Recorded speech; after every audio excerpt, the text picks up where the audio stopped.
गेल्या 4 दिवसांपासून रत्नागिरी जिल्ह्यात पाऊस जो आहे तो धुमाकूळ घालतो आहे। मात्र आज रात्रीपासून या ठिकाणी पावसानं विश्रांती घेतलेली पाहायला मिळते आहे। आज रत्नागिरी जिल्ह्यासाठी या ठिकाणी ऑरेंज अलर्ट देण्यात आलेला आहे। रत्नागिरी जिल्ह्यातला पावसाचा जोर जो आहे तो सकाळपासून या ठिकाणी ओसरलेला पाहायला मिळतोय। पावसानं सकाळपासून पूर्णतः विश्रांती घेतलेली आहे। सध्या आपण टॉप अँगलच्या माध्यमातून या ठिकाणी बघू शकतो की सध्या नद्यांच्या पातळी सध्या कशा पद्धतीची आहे।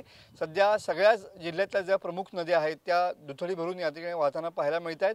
ज्या पद्धतीनं गेल्या 4 दिवसांपासून पाऊस कोसळतो आहे त्या अनुषंगानं सध्या नदीची पात्र जी आहेत ती विस्तारलेली पाहायला मिळत आहेत।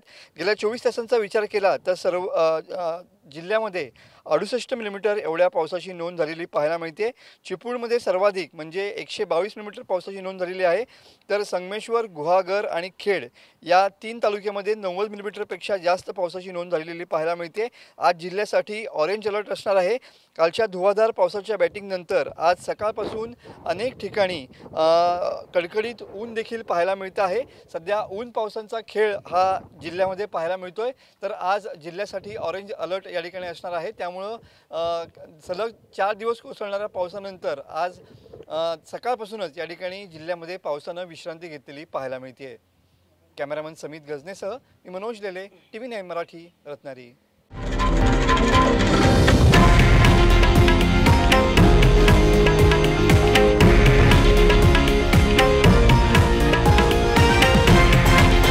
हे आहे देशातील नंबर 1 न्यूज नेटवर्क आणि आपण पाहत आहात TV9 मराठी, एकमेव।